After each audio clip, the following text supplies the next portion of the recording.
Hi hello നമസ്കാരം. സഹകാരി rice പ്ലസിന്റെ മറ്റൊരു current affairs ക്ലാസ്സിലേക്ക് എല്ലാവർക്കും സ്വാഗതം. ക്ലാസ്സിലേക്ക് കിടക്കാം. രാജ്യത്ത് എവിടെയും വീട്ടിലെ വൈഫൈ. വീട്ടിൽ വൈഫൈ കണക്ഷൻ ഉണ്ടെങ്കിൽ രാജ്യത്ത് എവിടെ പോയാലും അതിൽ നിന്നുള്ള ഇന്റർനെറ്റ് ഉപയോഗിക്കാവുന്ന സംവിധാനത്തിന് BSNL തുടക്കമിട്ടു. അപ്പോൾ രാജ്യത്ത് എവിടെ പോയാലും നമ്മുടെ വീട്ടിലെ വൈഫൈ ഉപയോഗിക്കാൻ കഴിയുന്ന ഒരു സംവിധാനത്തിന് തുടക്കമിട്ടിരിക്കുകയാണ് BSNL. ഓർക്കുക, BSNL ആണ് ഇത്തരം ഒരു സംവിധാനം ആരംഭിച്ചിരിക്കുന്നത്. സർവത്ര വൈഫൈ എന്താണ് അതിന്റെ പേര്? സർവത്ര വൈഫൈ എന്നാണ് ഈ പദ്ധതിക്ക് പേര് നൽകിയിരിക്കുന്നത്. ഇത് മറ്റൊരു ഇന്റർനെറ്റ് ദാതാവിനോ മൊബൈൽ ഫോൺ ദാതാവിനോ ഇല്ല എന്ന കാര്യം ആലോചിക്കുക. ആദ്യമായി ആരംഭിക്കുന്നത് നമ്മുടെ BSNL ആണ്. ഇതിന്റെ ട്രയല് തുടങ്ങിയിട്ടുണ്ട്. പേര് മറക്കരുത്, സർവത്ര വൈഫൈ. ആദ്യമായി നടപ്പാക്കുന്നത് ഡൽഹിയിലും കേരളത്തിലും മുംബൈയിലുമായിരിക്കും. അപ്പോൾ സർവത്ര വൈഫൈ ആദ്യമായി നടപ്പിലാക്കുന്നത് കേരളത്തിലും മുംബൈയിലും ഡൽഹിയിലുമായിരിക്കും. നിലവിൽ വൈഫൈ കണക്ഷൻ എടുത്തിട്ടുണ്ടെങ്കിൽ അത് വീട്ടിനുള്ളിലെ ഉപകരണങ്ങളിൽ മാത്രമാണ് ഉപയോഗിക്കാനാവുക. നമുക്ക് എല്ലാവർക്കും അറിയാം, ഇപ്പോൾ ഒട്ടുമിക്ക പേരുടെ വീടുകളിലും വൈഫൈ ഉള്ളതാണ്. നമ്മുടെ വീട്ടിലെ വൈഫൈ നമ്മളും ഉപയോഗിക്കും, ഒരുപക്ഷെ നമുക്ക് അത്രയും അടുപ്പമുള്ള നമ്മുടെ അയൽക്കാരനും ഉപയോഗിക്കും. അതിൽ കൂടുതൽ നമ്മൾ പോകുന്നിടത്തൊക്കെ നമ്മുടെ വീട്ടിലെ വൈഫൈ കൊണ്ടുപോകാനാവോ? ഇല്ല. അപ്പോൾ ആ സംവിധാനത്തിനാണ് ഇപ്പോൾ ഒരു മാറ്റം വരുത്താൻ പോകുന്നത്. ഫൈബർ ടു ദ ഹോം എന്താണ്? FTTH, fibre to the home connection എടുത്തിട്ടുള്ളവർക്കാണ് സർവത്ര വൈഫൈ കിട്ടുക.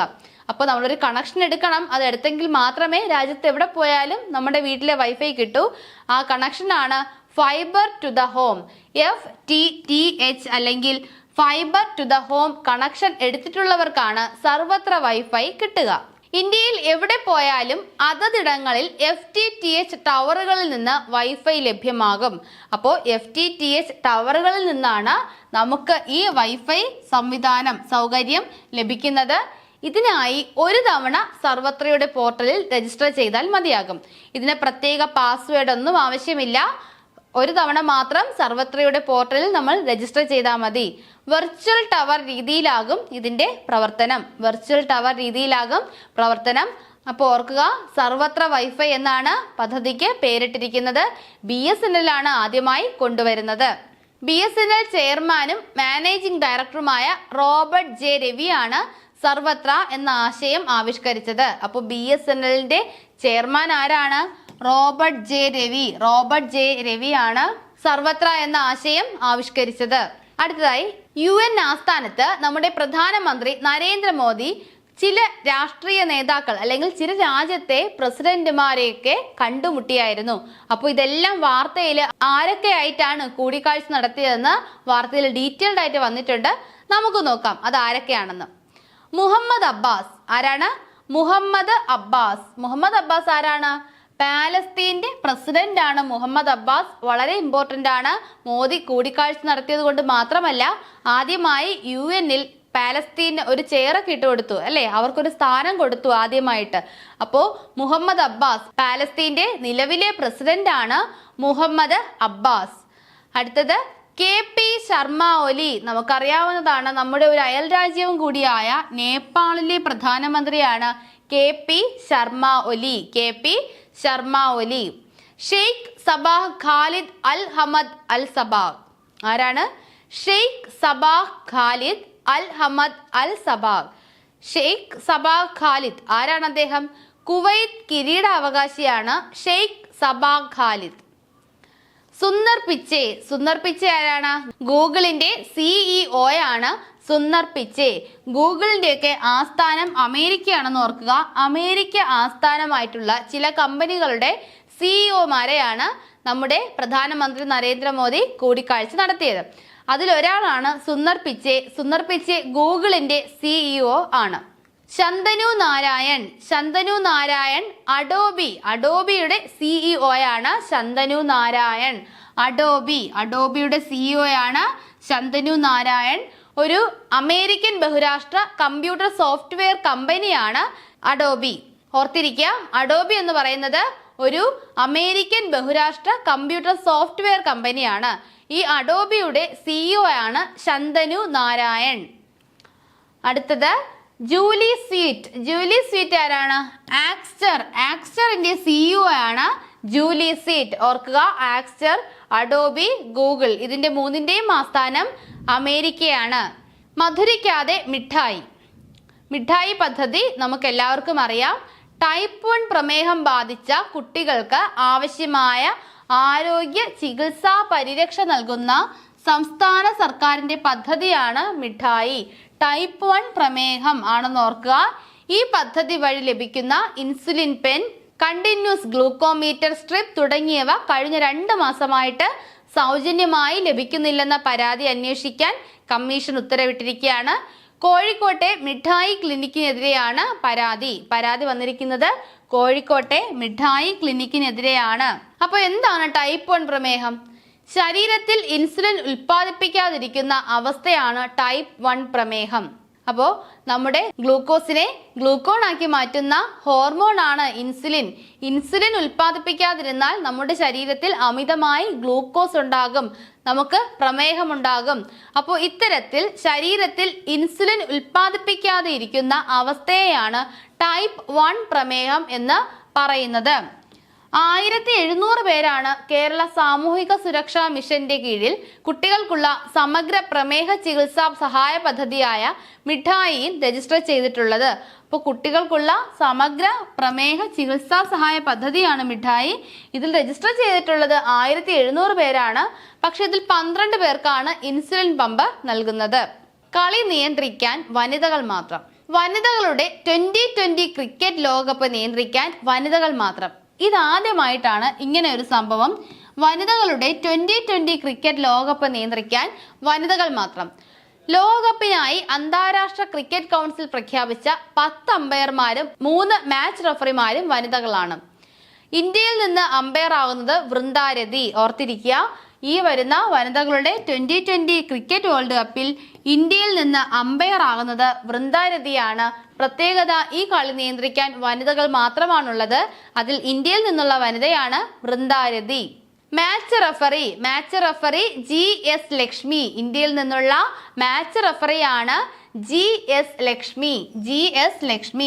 2024 2020 ക്രിക്കറ്റ് ലോകകപ്പ് മത്സരങ്ങൾ നടക്കുന്നത് എവിടെയാണ്? UAE-യിലാണ് മത്സരത്തിന്റെ വേദി. എന്നാൽ ബംഗ്ലാദേശിലാണ് ടൂർണമെന്റ് നിശ്ചയിച്ചിരുന്നത്. പക്ഷെ അവിടെ ആഭ്യന്തര പ്രശ്നം നടക്കുന്നതിനാലാണ് വേദി UAE-യിലേക്ക് മാറ്റിയത്.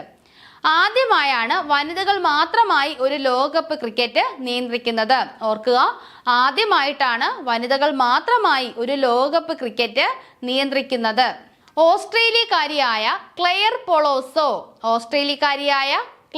പൊളോസോയാണ് പട്ടികയിലെ ഏറ്റവും പരിചയസമ്പന്നയായ അമ്പയർ. പേര് ഓർത്തിരിക്കുക, ക്ലെയർ പൊളോസോ. ഓസ്ട്രേലിയക്കാരിയാണ്. പൊളോസക്കിന്റെ 5ാം ലോകകപ്പാണ്. ഇത് 5ാം തവണയാണ് പൊളോസക്ക കളി നിയന്ത്രിക്കുന്നത്. ഇന്ത്യ ഉൾപ്പെടെ 10 ടീമുകളാണ് ലോകകപ്പിൽ പങ്കെടുക്കുന്നത്. ഓർക്കുക, ഇന്ത്യ ഉൾപ്പെടെ 10 ടീമുകളാണ് വനിതകളുടെ 2020 ലോകകപ്പിൽ പങ്കെടുക്കുന്നത്. ഓസ്ട്രേലിയയാണ് നിലവിലെ ജേതാക്കൾ ഓസ്ട്രേലിയയാണ്. ഇന്ത്യ ഇതുവരെ വനിതാ ലോകകപ്പ് വിജയിച്ചിട്ടില്ല. ഇത്തവണ വിജയിക്കാനാകട്ടെ. ഇന്ത്യ ഇതുവരെ വനിതാ ലോകകപ്പ് വിജയിച്ചിട്ടില്ല. ഇന്ത്യൻ വനിതാ ക്രിക്കറ്റ് ടീം ക്യാപ്റ്റൻ ആരാണ്? ഇന്ത്യൻ വനിതാ cricket team captain Harmanpreet Kaur ആണ് ഇന്ത്യൻ വനിതാ ക്രിക്കറ്റ് ടീം ക്യാപ്റ്റൻ. ടീമിലെ മലയാളികൾ ആരെല്ലാം? ഏതൊക്കെ മലയാളികളാണ്, മലയാളി വനിതകളാണ് ഇന്ത്യൻ ക്രിക്കറ്റ് ടീമിലുള്ളത്? സഞ്ജന സജീവൻ, ആശാ ശോഭന. സഞ്ജന സജീവനും ആശാ ശോഭയുമാണ് ടീമിലെ മലയാളി വനിതകൾ. ചോദ്യം വരാം, സഞ്ജന സജീവൻ ഏത് കായിക ഇനവുമായി ബന്ധപ്പെട്ടിരിക്കുന്നു? ആശാ ശോഭന ഏത് കായിക ഇനവുമായി ബന്ധപ്പെട്ടിരിക്കുന്നു? ഏതാണ്? ക്രിക്കറ്റ് ആണ്. ഇന്ത്യൻ വനിതാ ക്രിക്കറ്റ് ടീമിലെ മലയാളി അംഗങ്ങളാണ് സഞ്ജന സജീവനും ആശാ ശോഭനയും.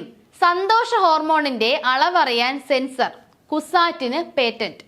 അപ്പോൾ കുസാറ്റിന് പേറ്റന്റ് ലഭിച്ചിരിക്കുന്നു. എന്തിനാണ്? സന്തോഷ ഹോർമോണിന്റെ അളവ് അറിയാനുള്ള ഒരു സെൻസർ കണ്ടുപിടിച്ചതിന്. ഡോപ്പാമിൻ സെൻസർ ഉപകരണത്തിന്റെ കണ്ടെത്തലിന് കൊച്ചി സർവകലാശാലയിലെ doctor K Girish Kumar, doctor Shalini Menon എന്നിവർക്ക് പേറ്റന്റ് ലഭിച്ചു. ഏതാണ് ആ സെൻസർ ഉപകരണം? ഡോപ്പാമിൻ സെൻസർ ഉപകരണത്തിന്റെ കണ്ടെത്തലിന്. മനുഷ്യരിലെ പല വികാരങ്ങളെയും പ്രത്യേകിച്ച് സന്തോഷത്തെ നിയന്ത്രിക്കുന്ന ഹോർമോൺ വിഭാഗത്തിൽപ്പെട്ട ഒരു രാസപദാർത്ഥമാണ് ഡോപാമിൻ. അപ്പോൾ മനുഷ്യരിലെ പല വികാരങ്ങളെയും ഏറ്റവും പ്രത്യേകിച്ച് സന്തോഷത്തെ നിയന്ത്രിക്കുന്ന ഒരു രാസപദാർത്ഥമാണ് ഡോപാമിൻ. ഈ ഹോർമോണിന്റെ അളവ് നിർണ്ണയിക്കാനുള്ള ഉപകരണത്തിന്റെ കണ്ടുപിടുത്തത്തിനാണ് കുസാറ്റിലെ ശാസ്ത്രജ്ഞർക്ക് പേറ്റന്റ് ലഭിച്ചത്. രാജ്യത്തിന്റെ ഒരു ഭാഗത്തെയും പാകിസ്ഥാൻ എന്ന് വിളിക്കരുത്. അപ്പോൾ നമുക്ക് കുറച്ച് പേർക്കുള്ളതാണ്. ചില കമ്മ്യൂണിറ്റികൾ ഒരിടത്ത് കുറച്ചധികം കൂട്ടമായി താമസിക്കുന്ന ഒരു സ്ഥലം കണ്ടു കഴിഞ്ഞാൽ ഉടനെ അതിനെ വിളിക്കും പാകിസ്ഥാൻ എന്ന്.